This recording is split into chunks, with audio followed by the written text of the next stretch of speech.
Será que aquela criança que tem tudo na mão vai conseguir ser independente, vai conseguir ter autonomia? Será que nós não estamos tentando fazer um mundo ótimo para os nossos filhos? Estamos esquecendo de fazer um filho ótimo para o mundo? Vamos falar um pouquinho hoje sobre superproteção. Quando nascemos, herdamos a nossa herança genética. Então, os genes dos nossos pais são transmitidos, e isso vai dizer o nosso potencial físico e cognitivo. Então, vai falar a respeito de muitas habilidades que podemos desenvolver ao longo da vida. E a nossa vida emocional, ela vai ser determinada de acordo com o ambiente que a gente vive. Os pais são responsáveis pelo desenvolvimento emocional da criança num primeiro plano, né? Vamos ter influências indiretas também, mas geralmente é os pais que estão ali mais próximos e vão dar esse suporte emocional. A gente espera que esse suporte emocional ele possa prover e possa frustrar ao mesmo tempo. Uma criança que não tem um suporte emocional, que não se sente amada, que não se sente amparada, dificilmente ela vai ter uma boa autoestima, vai se sentir confiante. Mas a frustração entra numa proporção muito parecida. Posso citar exemplos assim muito práticos. Por exemplo, a gente não quer ser desmamado quando a gente é bebê. É confortável estar mamando ali. Mas essa frustração que é gerada com o desmame vai te levar a desenvolver outras coisas. Você vai passar a mastigar, a provar outros tipos de alimento. A mastigação vai te prover mais musculatura orofacial, que vai te ajudar com a fala, que vai te ajudar com um monte de outra coisa, né? Podemos falar também sobre a nossa questão de andar. A gente pode gostar muito de colo quando a gente é criança. E quando a gente é colocado para fora do colo, pode ser frustrante. Mas a criança vai aprender a marchar, vai aprender a levantar e seguir o seu próprio caminho. Então as frustrações são importantes para o nosso desenvolvimento. Nós passamos esse momento de desprendimento e temos que nos ressignificar, nos reinventar e seguir adiante. É importante que tenhamos um equilíbrio no nosso desenvolvimento emocional. Então, que a gente possa ter suporte, amparo, mas que a gente também possa ser frustrado. Já parou para pensar nisso? A superproteção, embora seja difícil de se admitir, geralmente ela tem uma via compensatória. Porque muitas vezes os pais vão ter sentimentos hostis em relação aos filhos. Um pouquinho difícil de gerir. Mas nós podemos entender relações muito diretas, por exemplo, de ciúmes e inveja, como expressões dessa hostilidade. Exemplos assim que acontecem bastante. Tem um certo ciúmes do meu filho porque ele demanda mais atenção. Ele atrai mais atenção das pessoas. Então, às vezes, eu sinto ciúmes até em relação ao cônjuge. Né? Então esse filho é mais amado do que eu, roubou um lugar que era meu. Ou essa criança mostra um potencial que eu não sentia ter ou não sinto ter até hoje. Essa relação de hostilidade com pessoas que amamos vai gerando essa ambivalência. É difícil se admitir na consciência que a gente tem sentimentos hostis porque a gente ama. Comum a gente recalcar. Né? O que seria o recalque? Eu tento não deixar isso consciente. Eu dou aquela varridinha para debaixo do tapete.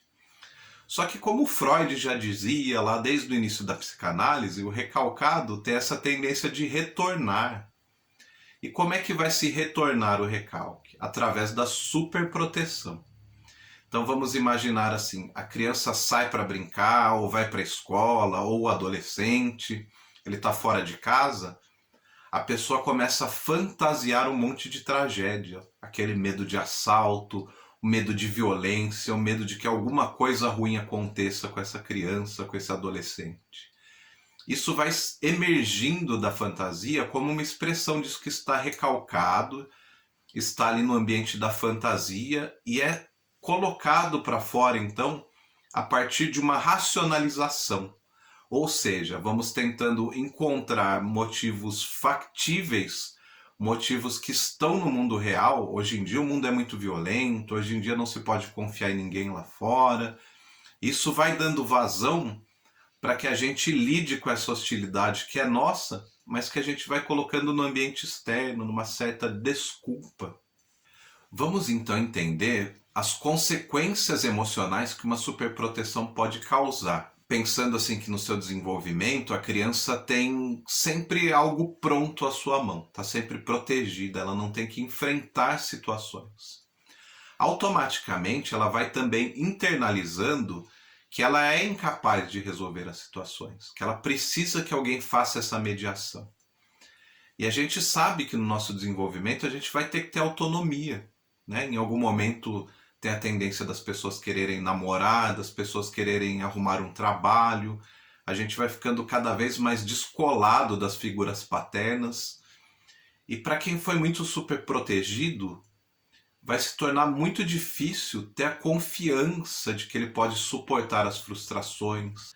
Vai ser difícil para ele entender que o outro não tem que ficar cuidando de tudo que é dele, que ele tem que se virar um pouquinho, que ele tem que entender que as pessoas são diferentes dele e até que as pessoas realmente podem ter sentimentos hostis por eles, que não precisam ser entendidos como puros, é só hostil, né? Lembrando que a figura dos pais mesmo pode carregar esse amor e hostilidade ao mesmo tempo, e que uma coisa não anula a outra. Vamos imaginar uma criança que sempre que está frustrada ou que está um pouquinho doente, ela ganha um presente, ela ganha um mimo. Será que isso é expressão de carinho? É excesso de amor? Ou será que isso não é uma indenização? Então, esse pai, essa mãe que se sente em falta em relação ao carinho com o filho, faz isso como uma forma de compensar aquilo que ele vai sentindo que está devendo. Então, nessa moeda emocional, ele vai tentando suprir aquilo que ficou em falta. E a criança vai aprendendo que essa economia emocional vai sendo suprida assim. Automaticamente, isso vai desencadear num comportamento consumista quando essa criança se desenvolver e se tornar adulta. Porque ela aprende que quando está frustrada, ela precisa de um bem material para suprir esse vazio. Olha que sacada interessante. Você já tinha parado para pensar nisso? Como que é a sua relação com o consumo? Você é do tipo que quando está frustrado tem que correr comprar alguma coisa para se confortar? Você consegue enxergar uma ligação disso lá com a sua infância, lá com algum outro momento da sua vida? Deixa aí pra gente nos comentários. Essas relações de superproteção e as suas compensações, ela se torna sempre mais problemática quando a criança tem alguma questão psicossomática, quando ela tem alguma doença que vai perdurando, como por exemplo a bronquite. Então a criança se fragiliza e ela sempre é compensada. Então, de uma certa forma, essa condição física vai sendo acionada como um dispositivo quando a criança se sente angustiada. Durante a angústia, se torna insuportável lidar com essa frustração, aciona-se muitas vezes de uma forma física esse pedido de cuidado. Então, como é que a gente faz, né? Como é que a gente chega num equilíbrio para lidar com essa relação tão desafiadora que é cuidar de uma criança? A gente busca esse equilíbrio sabendo que a gente tem sim que amar muito essa criança, que a gente tem que dar suporte, que a gente tem que ser flexível, que a gente tem que ter ao máximo uma escuta empática, saber o que é que se passa com a criança. Mas que também a gente precisa frustrar como uma forma de amor. Frustrar para desenvolver essa autonomia, esse sentimento de que a criança é capaz sim de resolver problemas e que ela tem um amparo, mas que está ali perto, não está resolvendo por ela o tempo todo. Pensa o como isso pode ser prático para a vida adulta, né? A gente sentir que é legal sim, é muito bom ser amado, mas que quando a gente tem desafios para resolver, quando é só da nossa parte, que a gente também consegue atravessar isso sozinho, que a gente consegue atravessar até que a gente se estabeleça. Então, ter um espacinho para guardar essas frustrações é extremamente importante quando a gente se sente bem amparado. Porque o amparo, ele está próximo, mas ele não está junto o tempo todo. Então, nós vamos aprendendo a se colar e descolar das pessoas. A gente vai suportando aqueles momentos que a gente precisa dar conta por si só. Isso vai gerar adultos muito mais autônomos e muito mais saudáveis do ponto de vista emocional. Mas se você acha que está muito difícil, apesar de ter entendido, está difícil de dar conta disso, também não precisa se desesperar. Vale muito a pena, nesse momento, entrar num processo de psicoterapia para entender um pouquinho melhor a sua infância, para entender por que é que você tem que dar conta disso tudo e tá tudo tão difícil, né? Como assim vou falar de hostilidade contra meu filho? Nunca pensei nisso. Isso é muito difícil de se suportar. Pode ser um grande tabu para muita gente. Mas isso faz parte da vida, isso é normal. A gente aprende a pôr essas coisas no lugar na psicoterapia. Para encerrar, vamos deixar uma reflexão.